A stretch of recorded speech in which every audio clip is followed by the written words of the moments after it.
Well, hello there, Catherine Langman here, back with you on the Productpreneur Success podcast. Welcome to the show if you are a new listener, and of course, welcome back to all of you long-time listeners.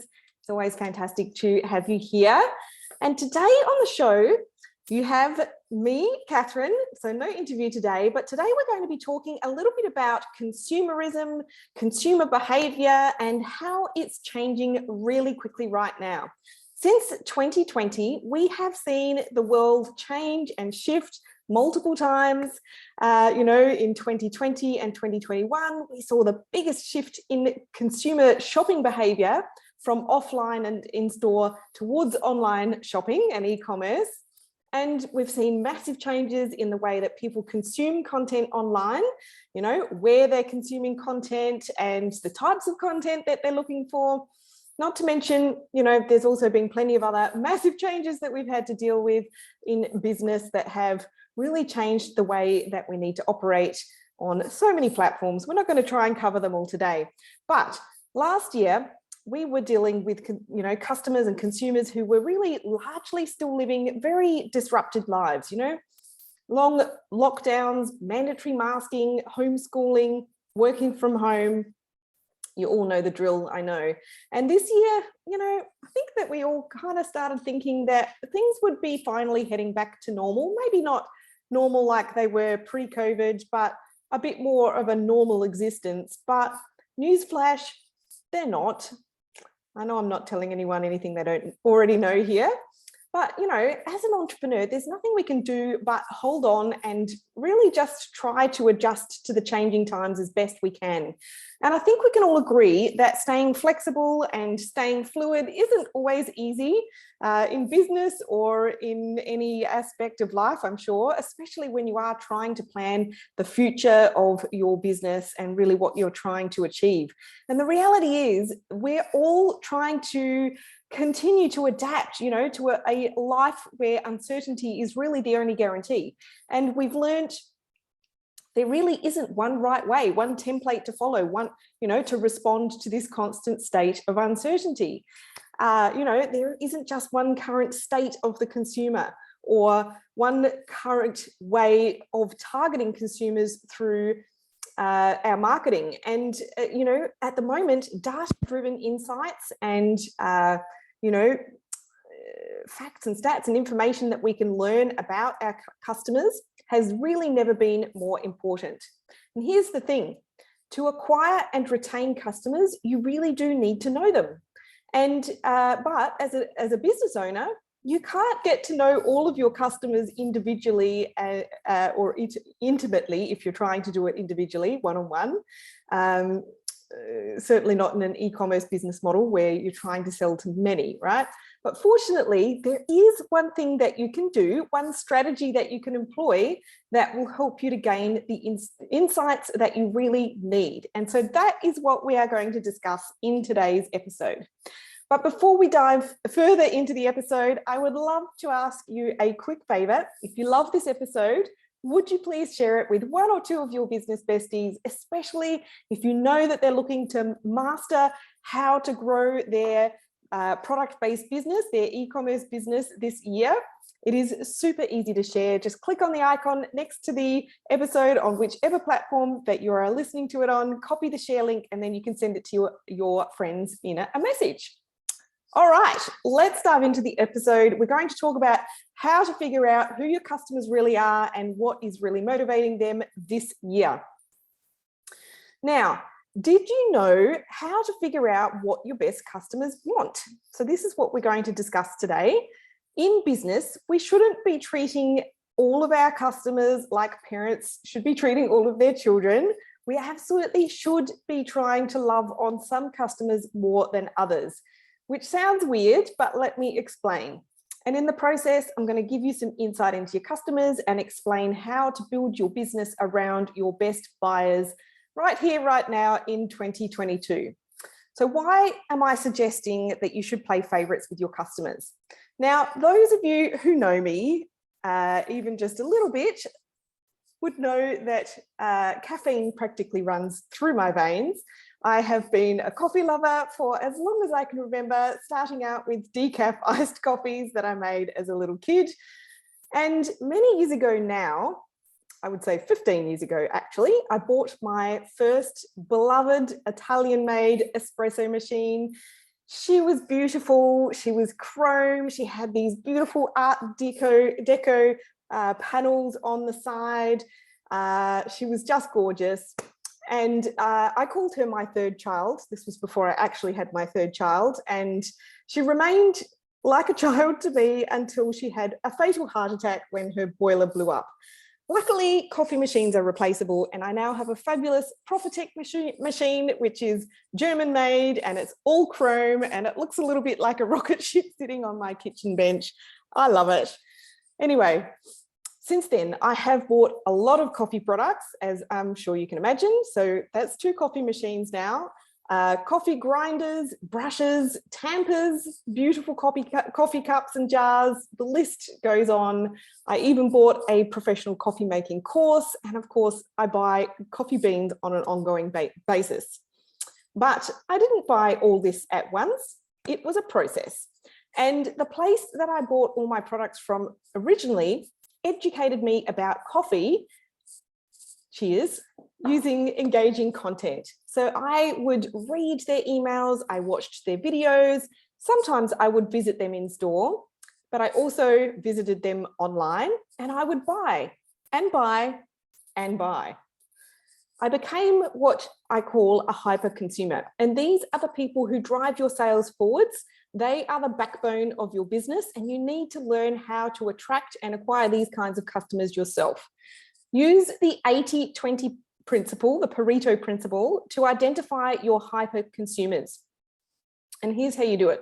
So in my first product-based business, Cushy Tushies, we had about 20% of our customers who were responsible for over 50% of our revenue. They were regular repeat buyers who spent a really good amount of money with us every single transaction. And, you know, so obviously you want to learn how to acquire those customers in your own business. And this is why it's so important to have multiple products in your range, or consumable products in your range if you can. And, you know, this is so that people who buy from you and who love your products and your brand can buy again, because they will. Now, it can be tempting to think that you might be a one-trick pony and, you know, you only have one kind of product, and so people will never buy from you multiple times. I know my good friend Christy from Baby Yoda Sunglasses here in Australia used to think that. They sell kids sunglasses, right? So why would parents need to buy more than one pair of sunglasses for their kids? But let me tell you, they really, really do. You know, there's different colors, there's different styles. The child grows, the child has siblings. So it happens, right? So it really is your responsibility as a business owner to build your business around this type of hyper consumer. You know, you want to figure out what they would love to see and how you can improve their experience. And one of the best ways to learn such insights from your repeat customers, or your, you know, the audience that you want to be your repeat customers, is to survey them. Now, a pre-warning here, we try to actually avoid using the word survey when we go out to audiences. Survey as a word, it's a little bit like newsletter as a word. You know, we don't use the word newsletter because it's not really an attractive proposition, but we are actually surveying, right? So we just need to find a different way to phrase it. However, we want to do a special survey for customers who have bought from you before, preferably more than once. And we want to make sure we ask a variety of questions, including open-ended questions about their original need, frustration, or pain point that led them to buy from you in the first place. By listening to what they say, you'll be in a much better position to be able to communicate meaningfully with your customers, you know, to be able to create marketing content that actually attracts and actually engages with them and communicates the right information that they're really looking to find out from you, and via the right channels in order for them to be able to make that kind of purchase decision. Now, I'm quite aware that doing a survey is something that a lot of business owners really don't want to do. And I definitely have experienced many times over where clients of ours resist doing this. Yet every single time they get around to do it, without fail, they will say to me that they have learned so much useful information and they wish they'd done this many, many years ago. Now, I remember when I was in the early stages of my first business, I didn't want to do a survey either. I felt like as though I would come across like I was pestering my audience and that it would be really annoying.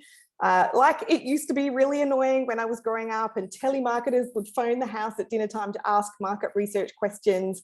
You know, it's pretty annoying. And I also felt like as the business owner, I should already know the answers, which is kind of ridiculous, but that's the type of, you know, type A perfectionist in me, I guess. I don't know. These days, I try and call myself a recovering type A personality because it's not the kind of trait that's really conducive to success as an online entrepreneur. We really need to be able to go out with a testing mindset and use that kind of scientific approach, test, you know, review, iterate. Anyway, what I've learned over the years is that many people actually love to share their opinions and their thoughts and their experiences. And even better, a lot of people love to share their thoughts and experiences and opinions and ideas if people listen and pay attention to them and show that they're willing to make improvements as a result, right? So here's how to identify your most profitable customers. You really want to ask a number of questions, but not too many. So ideally around 6 to 8 maximum, definitely less than 10, because the more questions that you ask, the fewer people will actually complete this for you. Now, I like to start my surveys by asking what I would call a grease the wheels question. I didn't make this up. I learned this from a mentor in the past, but you know, asking a grease the wheels type question, it should be a really easy, no-brainer, quick question for somebody to answer. The point of it is twofold. We want to qualify the respondent in or out of being our ideal customer, and I'll explain that in a minute. But also we want to get the respondent in the swing of answering. You know, we want to make it easy for them to keep going because we are going to ask questions that are harder for them to answer, right? So we want to get the momentum of answering happening, if that makes sense. But what I mean by a grease the wheels question that will qualify the respondent in and out, an example would be, let's say you sell an item for babies or children. You might ask the respondent if they are a parent to a baby or if they're pregnant or expecting. So it's a yes/no question, and it should be really simple and obvious for the respondent to ask, right? So you want a simple yes or no question that's going to determine whether the respondent actually qualifies to be a customer or not. And then we like to ask an open-ended question. And here is where we want to invite the respondent to share their pain points with the type of product that you sell or with solving the particular problem or need that your product solves. And the idea here is multifaceted. You really want to learn, first of all, what those pain points are, because this will help you to understand your customers' motivations and the desired outcomes that they're hoping to experience. And you really want to get a better handle on this. So if you know these things, you'll be in a much better position to have a bigger impact with your marketing because it's really going to resonate and gel with your audience, right? Secondly, you really want to start gathering specific quotes or lines of text that your customers have written in their answers. And because the point here is using the language of your customers, even if it's not perfect grammar, is also going to help you have a bigger impact with your marketing and to connect on a more emotional level with your audience. And hopefully you all know by now, people make purchase decisions based on emotions, not logic, okay? So we really need to be able to dial that sort of language and phrasing into our marketing. Beyond this, you want to ask multiple choice type questions that will help you to understand the rest of their buyer journey. So what's important to them during the consideration phase? Where do they go for that information? Why do they choose to buy what they buy? You know, what else are they buying? Who do they go to before they come to you or after they come to you? Are there factors that contribute to that decision or that help them to weigh up one option versus another option? You know, what's the biggest deciding factor? What benefits do they hope to get or experience from the products or you know, using or consuming the products that they buy? Now, that's a bunch of ideas. You're going to have to really try and think that through in terms of your own brand, your own product category that you sell in. And once you've got your list of questions, I like to use an app like Typeform to put this kind of survey together and make it really easy for respondents to answer to, provide the answers to you, and also for you to collect and collate the data.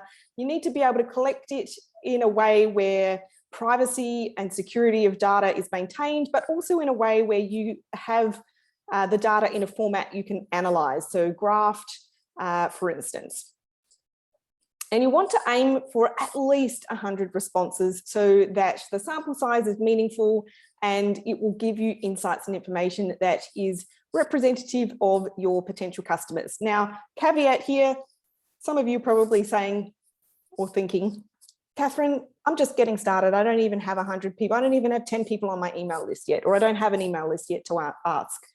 And that's okay. We all start from the starting line. What you need to do instead, if you are pre-launch or at launch stage and you don't have a database to go out to ask, what you need to do is find at least 10 people who you believe fit the profile of who you think is going to be your ideal customer.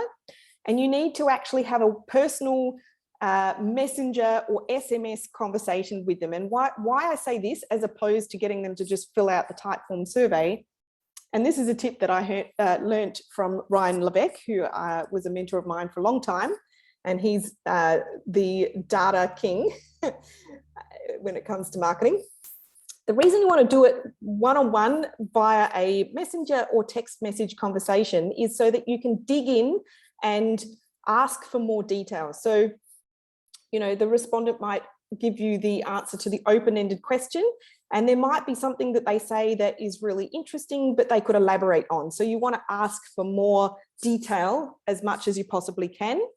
And that, you're going to end up with 10 much more detailed and, just a lot more valuable insight from 10 people if you do it that way, and that will at least get you going, right? And then once you have grown your business to the point where you have a big enough audience, a big enough email list to go out again with your survey, then you use the Typeform survey format, if that makes sense. And then by the time you collect all that data, then you can go and analyze it, which might sound like a boring chore to some of you. I love this part. And what you want to do is start graphing out the answers. Typeform should do this for you. So you can graph out the multiple choice answers, or rather the answers to the multiple choice questions. And then with the open-ended question, what you want to do is start making notes. So just open up a Google Doc or a Word document and start noting out the themes of the answers that you're getting and the number of responses that correspond to those themes, right? And with the open-ended question, I like to group the answers into the most common themes, and the goal is to find the top 3 themes that are the most common amongst your audience. So you can kind of think of these as variants of your customer avatar, right? And then you can take that a step further. So you want to use the insights you've gathered to attract, convert, and retain the most highly profitable customers. And by understanding your most profitable customers' buyer journey in the way that I'm explaining, you can use this knowledge to make the right product offers to your best customers at the right time.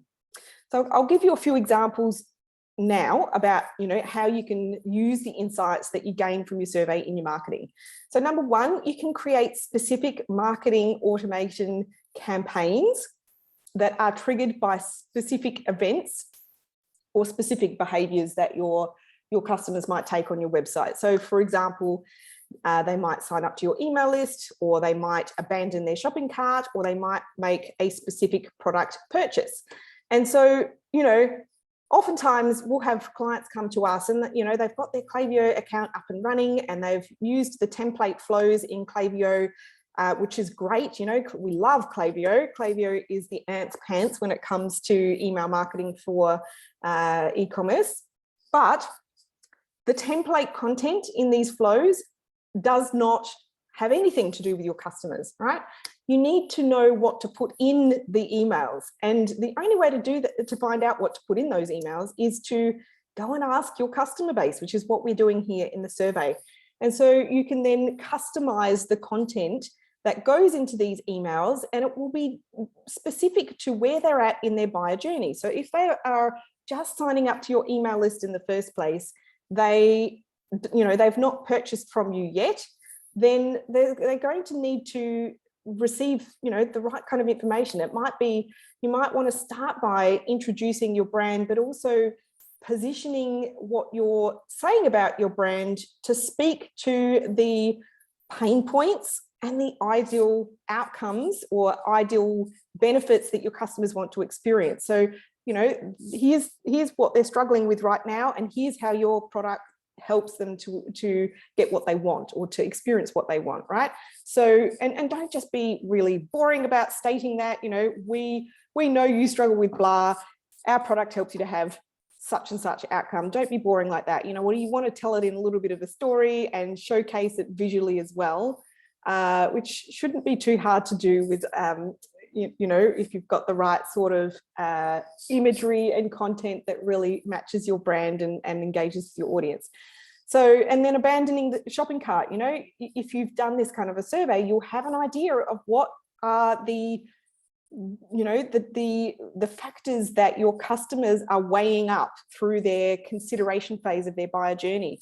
You will understand what is the thing, or what are the deciding factors that get them over the line to buy. You should be able to speak to that then in the abandoned cart flow.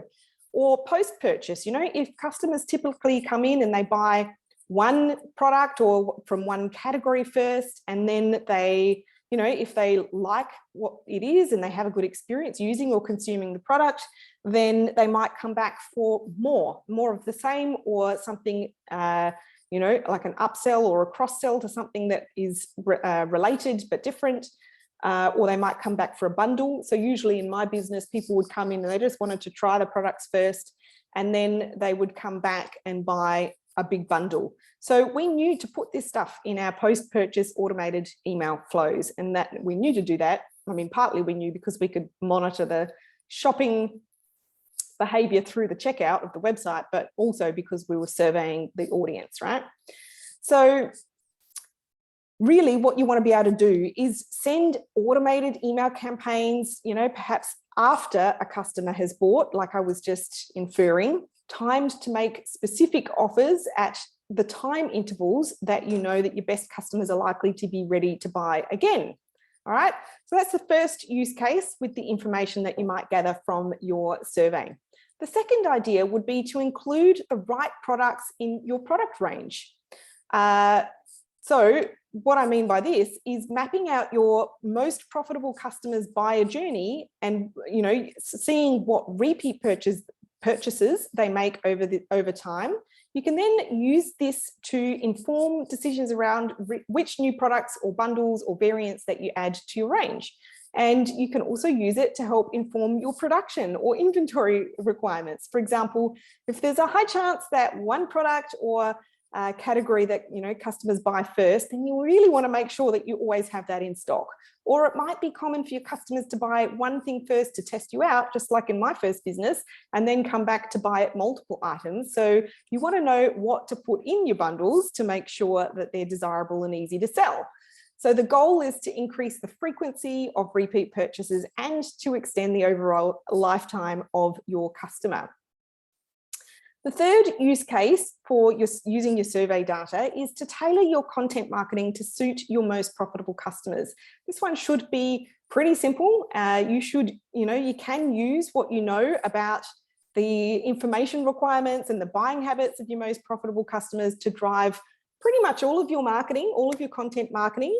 So you might start with your website. Okay, so what are the benefits that your customers really want to experience or that they value the most? What are the factors that they need to know to make that purchase decision? A lot of our clients like to have benefit icons designed and use those on their website so that it just really immediately communicates those key pieces of information that the customers need. And that can go in the emails as well. And, you can refer to that kind of stuff on product pages, on the website, and just, be really efficient about getting that information across.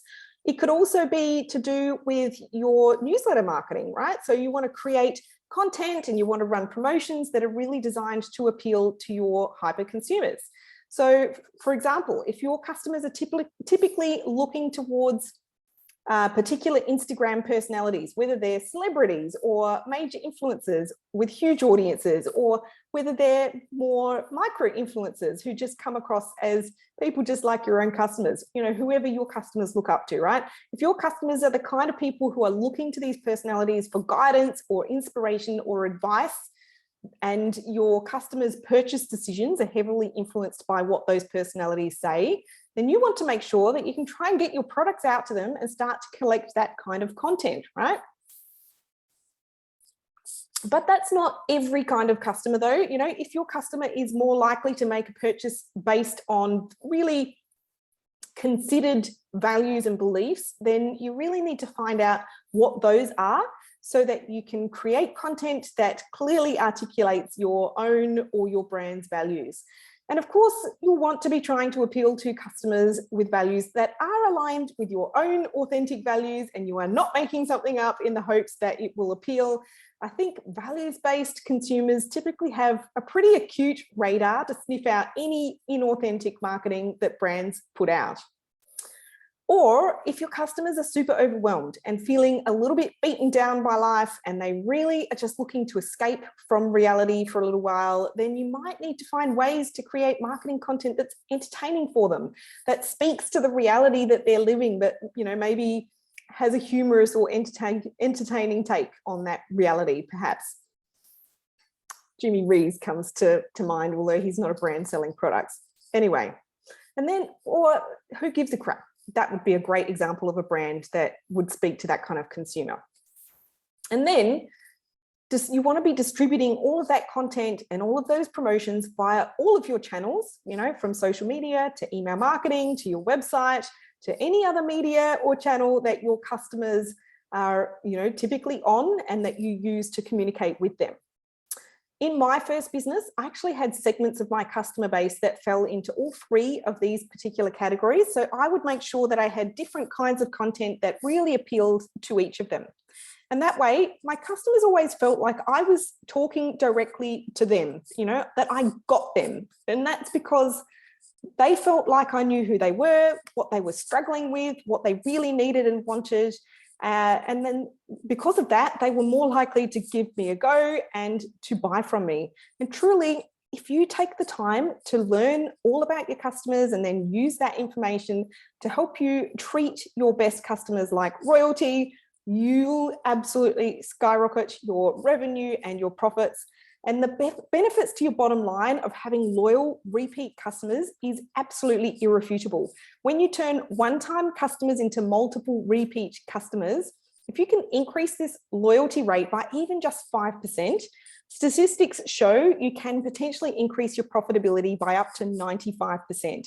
And this is because it costs time and money to acquire a first-time customer. You spend money on advertising, you perhaps offer a discount or an incentive for the first purchase, plus a first purchase is usually going to be a lower dollar value than a repeat purchase, because customers often like to test you out and make sure that you're a trustworthy business to buy from and that your products do what they say on the tin, right? But when you truly know who your customers are and what makes them tick, you get to be like the coffee merchant who won me over 15 years ago and who has been laughing all the way to the bank with all of my many purchases ever since. So that's what I have for you for today's episode. I really hope that this has given you some insight and some inspiration into how you can learn what makes your own customers tick at this unique moment in history. And hopefully you've got at least an overview of the steps that you need to take to get moving with doing a survey in your own business. Now, if you are looking for more ideas or support with your e-commerce business, please make sure you join our free Rockstar Productpreneur community. To join, all you need to do is head to katherinelangman.com/rockstar. Or of course, if you are keen for some help with this stuff, please just give us a shout, whether you are looking for courses or coaching to help you learn and implement these things, or if you're looking for a team of experts to outsource to, just head over to productpreneurmarketing.com and you can book in for a free strategy session.